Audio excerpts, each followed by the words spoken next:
con punti 34 vince l'edizione del Palio di Feltre 2023 il quartiere Duomo.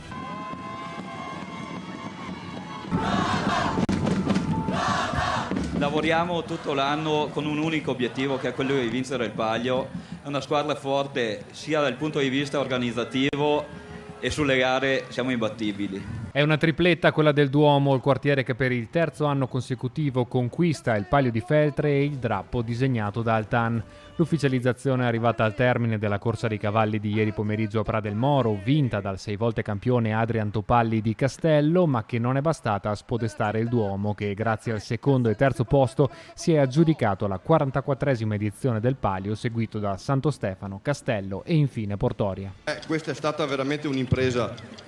Ci abbiamo pensato già il giorno dopo aver vinto il Palio l'anno scorso e questo è merito proprio di tutto il lavoro di tutti i contradaioli. Bellissima manifestazione, grandi emozioni, ma voglio ringraziare voi per l'impegno, la passione che avete dimostrato, e questo significa attaccamento alla città, alle sue tradizioni e alla sua cultura. Un weekend ricco di eventi, colori e storia, quello che a Feltre dal 1979 rievoca l'atmosfera quattrocentesca che ripercorre gli eventi storici che fecero passare la città murata sotto il dominio della Serenissima.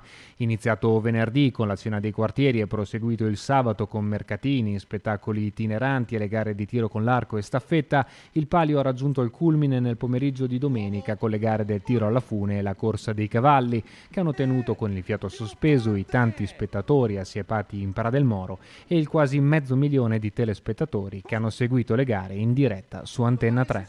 Credo che sia sì la vittoria del Duomo, ma la vittoria di Feltre e del Palio di Feltre. A memoria sono tanti anni che non c'era un così alto numero di spettatori sia il sabato che la domenica. Grazie e arrivederci al Palio 2024.